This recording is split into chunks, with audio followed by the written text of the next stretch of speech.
Kaixo, Leire Muerta naiz, Mondragoneko Kongresuko presidentea. Eta kongresua zer den azalduko dizuet.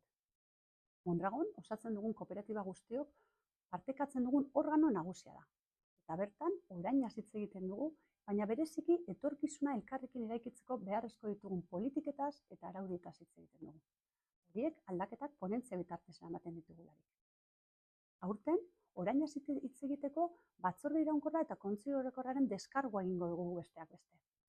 Eta ponentzia bat dugu baita ere, kasu honetan Mondragon Inversionesek bere funtsen egokitzapen bat.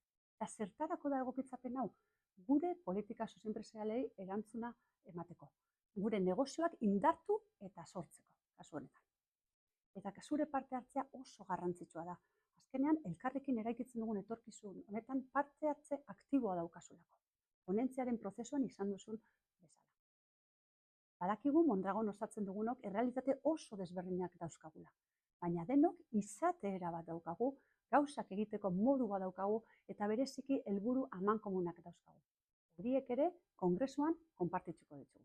Beraz, espero dut datorren uztailaren 22an Kursaalen Donostian kongresuan elkar ikusiko dugula. Ordura arte.